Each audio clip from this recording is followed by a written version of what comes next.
Dans cette capsule, on va voir l'algorithme du perceptron. Alors, dans l'algorithme des cas plus proches voisins qu'on a vu précédemment, un des désavantages, c'est que pour faire une prédiction, il faut garder en mémoire tous les exemples d'entraînement. Donc, tout l'ensemble d'entraînement doit être maintenu en mémoire pour être en mesure de faire une prédiction pour un nouvel exemple. Et ça peut être un problème si, plutôt que d'avoir une centaine d'exemples d'entraînement, on a en fait dans les milliers, voire les millions d'exemples d'entraînement. Donc, ça voudrait dire que faire la recherche des cas plus proches voisins serait très coûteuse en temps de calcul.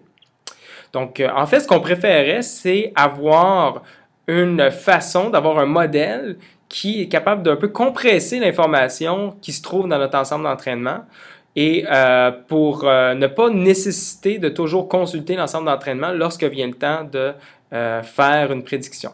Donc, en fait, ce qu'on va vouloir, c'est un modèle qui a des paramètres qui va s'adapter au fur et à mesure qu'on va observer des données pour essayer d'extraire l'information pertinente de l'ensemble d'entraînement. Et l'algorithme du perceptron, c'est un algorithme qui permet de faire ça. C'est peut-être un des premiers algorithmes d'apprentissage qui a été inventé, en fait. Et donc, on va le voir dans cette capsule. Alors, dans l'algorithme du perceptron, l'idée, c'est d'avoir un modèle qui va prendre une décision de classification à partir d'une fonction linéaire suivie d'une fonction seuil. C'est-à-dire que pour une entrée X donnée, ce que le perceptron va faire, une fois qu'il va avoir été entraîné sur un ensemble d'entraînement, c'est prendre le vecteur X, le multiplier par un autre vecteur W, faire le produit scalaire entre X et un vecteur W qui va correspondre aux paramètres du modèle, et passer le résultat du produit scalaire à travers une fonction seuil, threshold, qui va être telle que si l'entrée de la fonction seuil est plus grande ou égale à 0, la sortie de la fonction seuil va être 1, et sinon, la fonction seuil va retourner 0.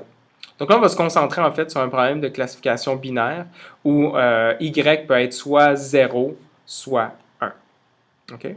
Donc ça, c'est le modèle derrière l'algorithme du perceptron. Et on a ici une visualisation du calcul qui est fait par un perceptron. Donc on a ici toutes les entrées x1 jusqu'à xn. Donc ça correspond aux éléments du vecteur x. Donc notre vecteur x correspond en fait au vecteur avec l'élément x1 en premier, x2 jusqu'à xn. Et en fait, on peut voir le calcul du perceptron comme une espèce d'unité, et un peu comme une espèce de neurone, qui est connecté avec des poids W1 jusqu'à Wn aux entrées x1 jusqu'à xn. Et l'activation du neurone, donc la sortie du neurone, va correspondre à multiplier chacune des entrées x1 jusqu'à xn par un poids x1 jusqu'à xn, d'en faire la somme. Donc ça va correspondre en fait au produit scalaire W fois x. Ensuite de ça, de passer ça à travers un seuil pour vérifier est-ce que l'activation d'entrée dépasse un certain seuil. Et si elle dépasse un certain seuil, notre neurone va faire une espèce de décharge, donc va sortir 1. Et sinon, va rester inactif, c'est-à-dire va sortir 0. Okay. Donc, il y a une espèce de parallèle à faire ici entre cette fonction-là et le calcul d'une espèce de neurone artificiel qui serait actif si son activation dépasse un seuil, ou sinon serait inactif, donc sortirait 0. Et là, dans l'illustration, on voit que les flèches, c'est un peu comme les connexions entre des neurones d'entrée et un neurone de seuil. Et puis, la taille de la flèche, son épaisseur, c'est un peu ici une illustration de la grosseur du poids. Donc, on pourrait imaginer que ici, W1 serait proche de 0, tandis que W2 serait loin de 0.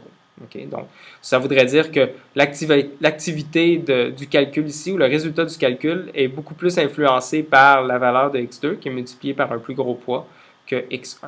Okay? Donc, ça, c'est juste une illustration, c'est un exemple. Là, on aurait pu avoir d'autres flèches, d'autres grosseurs de flèches. Mais donc, ça, c'est une illustration visuelle du genre de calcul fait par le perceptron pour faire une prédiction. Et le vecteur de poids W, on va y faire référence comme étant les paramètres de notre modèle. Et c'est ces paramètres-là qui vont être adaptés au fur et à mesure que notre perceptron va s'entraîner, va apprendre à partir des données. J'ajouterais également là, que typiquement, en fait, on souhaite introduire un certain biais dans le calcul qui va correspondre en fait à varier quel est le seuil de comparaison. Donc, souvent, ce qu'on va voir en fait, c'est que plutôt que de calculer W fois X, on va calculer W fois X plus un autre vecteur qui va être un autre paramètre qu'on va apprendre aussi, B. Donc, on va avoir W fois X plus B. Et en fait, ça, c'est l'équivalent de ne pas avoir un B ici, mais de dire que ma fonction seuil va vérifier si son entrée est plus grande que moins B. Et si c'est plus grand que moins B, on va retourner 1. Sinon, on va retourner 0. Okay? Donc, ce paramètre-là, son rôle, c'est un peu de trouver quel est le bon seuil à avoir pour produire une bonne classification. Et dans la notation, parfois, je ne le mettrai pas explicitement, mais une façon d'avoir une implémentation qui n'a pas de biais explicite, mais qui a un biais implicitement, c'est de toujours ajouter à nos vecteurs d'entrée une constante, en fait la valeur 1. Et dans ce cas-ci, la connexion entre cette constante 1-là et notre calcul, ça va, donc le vecteur, le poids de cette connexion-là va correspondre en fait à B, puisqu'on va toujours avoir 1 fois B. Donc c'est comme si on avait W fois X plus notre biais B. Donc ça, c'est le modèle derrière le perceptron. Alors maintenant, comment est-ce qu'on va entraîner le perceptron? Comment est-ce qu'il va s'adapter à partir de notre ensemble d'entraînement? Donc, on a l'algorithme juste ici. Et là, l'idée, c'est que le modèle, le perceptron, va itérer sur nos exemples d'entraînement. Et il va s'adapter à chaque fois que la prédiction qui va être faite ne sera pas la bonne réponse. Donc, il va s'adapter finalement. Il va cesser de s'adapter aussitôt qu'il va retourner la bonne réponse sur toutes nos données d'entraînement. Donc, voici le pseudocode pour le déroulement de l'algorithme. Alors, ce que le perceptron va faire, c'est qu'il va itérer sur toutes les paires xt, yt qui appartiennent à notre ensemble d'entraînement. Et donc, pour chacune entrée xt, on va calculer la prédiction faite par notre perceptron. Donc, ça, c'est h de xt, qui correspond donc à prendre xt, multiplier par le produit scalaire au vecteur de poids w, possiblement en ajoutant également un biais, et passer ça à travers la fonction seuil.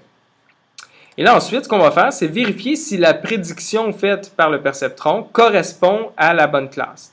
Donc, est-ce qu'on a réussi à bien prédire notre cible YT? Si on a bien prédit notre cible, on ne fait rien puis on passe au prochain exemple. Sinon, on va faire une modification des poids W. Donc, chacun des poids WI. Donc, WI, c'est le ième élément du vecteur W en gras, là. Donc, on va l'ajuster. Le nouveau W, ça va être l'ancien WI plus un terme de correction qu'on voit ici. Le terme de correction, c'est alpha, qui va gérer à quelle vitesse on va apprendre, donc à quel point on va modifier nos paramètres WI, fois la différence entre la vraie réponse moins la prédiction, et fois finalement l'entrée à laquelle était connecté notre poids WI. Donc la IM entrée pour notre TM exemple d'entraînement. Donc XTI, c'est le IM élément du vecteur XT. Okay. Et donc on va itérer comme ça jusqu'à ce qu'en fait, on ait parcouru tout notre ensemble d'entraînement D et qu'on a atteint en fait, on va itérer comme ça jusqu'à ce qu'on atteigne un certain critère d'arrêt. Et un des critères d'arrêt qui est parfois utilisé, c'est simplement de dire, je vais continuer jusqu'à ce que le nombre d'erreurs soit 0. Ou on peut tout simplement identifier un nombre d'itérations maximal, puis d'itérer selon ce nombre d'itérations-là. Donc, l'équation qu'on voit ici, c'est ce qu'on appelle la règle d'apprentissage du perceptron. Et puis le alpha ici, c'est ce qu'on appelle le taux d'apprentissage. On dit taux d'apprentissage parce que ça détermine à quelle vitesse vont être modifiés, à quel point vont être modifiés nos paramètres, donc à quelle vitesse, si on veut, l'apprentissage va se dérouler. Donc, on va regarder ici la règle pour essayer d'avoir un peu une intuition pourquoi est-ce qu'elle pourrait fonctionner. Donc, considérons le cas où YT serait égal à 1. Imaginons qu'on ait fait une erreur, donc où h de x, donc h de xt, serait égal à 0.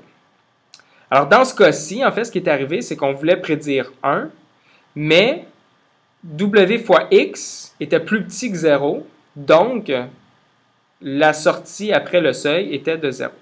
Alors là, ce qu'on aimerait faire, en fait, c'est augmenter ce qui était en entrée de la fonction seuil. On voudrait que W fois X soit plus grand. Donc, ce que ça veut dire, en fait, c'est qu'on voudrait changer chacun de nos poids WI pour que la prochaine fois qu'on va multiplier W fois X, on ait un résultat qui soit plus grand, qui va se rapprocher de 0 pour, on l'espère, dépasser le seuil de 0, puis obtenir une sortie qui est égale à 1. Alors, on a le terme xt moins ht qui nous donne dans quelle direction est-ce qu'on veut que W fois X se dirige. Et là maintenant, pour le poids WI, bien, si l'entrée à laquelle est connecté XTI est positif, bien, dans ce cas-ci, on va vouloir augmenter WI. Okay? Mais si l'entrée était négative, dans ce cas-ci, on voudrait que WI soit plus petit, parce que si on augmentait WI, le résultat de W fois X serait maintenant plus loin de 0 et diminuerait. Okay? Donc, c'est pour ça qu'on doit multiplier également par XTI. Si XTI est positif, bien ici, on va avoir 1 moins 0 fois quelque chose de positif. Donc, on va avoir un terme qui est positif. Donc, on va augmenter W, ce qui est le comportement désiré. Tandis que si XTI était négatif, bien dans ce cas-ci, on voudrait que WI diminue. Et donc, on aurait un nombre positif fois un nombre négatif. Donc, on aurait tout ce terme-là ici qui est négatif. Donc, WI diminuerait. Et là, maintenant, vous pouvez faire l'exercice pour le cas où ce serait l'inverse, c'est-à-dire que la cible à prédire serait 0, puis à la place, on aurait prédit 1. Et dans ce cas-ci, vous verrez qu'encore une fois, la règle ici, elle a le bon comportement, c'est-à-dire qu'on va bel et bien tenter de changer ce terme-là ici à l'intérieur du seuil pour changer d'un côté du seuil qui est mauvais, qui donne la mauvaise réponse, vers un côté du seuil qui est bon, c'est-à-dire qui produit la bonne réponse.